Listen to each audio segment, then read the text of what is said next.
Jansangram news, बातमीची सत्यता हीच आमची ओळख. दिल्लीतील लाठी हल्ल्याच्या निषेधार्थ देवळीत संताप. देवळी तहसील कार्यालयावर मोर्चा. दोषी पोलिसांवर कारवाईची मागणी. दिल्लीतील जंतर मंतर येथे नीट पेपरफुटी प्रकरणी आंदोलन करणाऱ्या विद्यार्थ्यांवर झालेल्या कथित लाठी हल्ल्याचे पडसाद आता वर्धा जिल्ह्यात उमटू लागलेत. या घटनेच्या निषेधार्थ देवळी शहरात विविध पक्ष आणि संघटनांनी एकत्र येत मोर्चा काढलाय. इंदिरा गांधी पुतळ्यापासून तहसील कार्यालयापर्यंत निघालेल्या या मोर्चामध्ये आंदोलनकर्त्यांनी केंद्र सरकार विरोधात जोरदार घोषणाबाजी केलेली आहे. तहसील कार्यालयासमोर झालेल्या सभेत उपस्थित नेत्यांनी विद्यार्थ्यांवरील कारवाईचा निषेध नोंदवत दोषी पोलिसांवर कठोर कारवाईची मागणी केली आहे.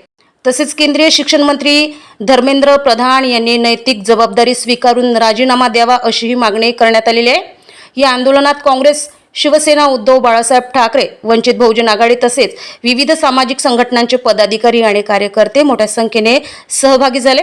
आंदोलनकर्त्यांनी तहसीलदारांना निवेदन देत विद्यार्थ्यांना न्याय मिळावा आणि भविष्यात अशा घटना टाळण्यासाठी ठोस पावले उचलावीत अशी मागणी केली आहे.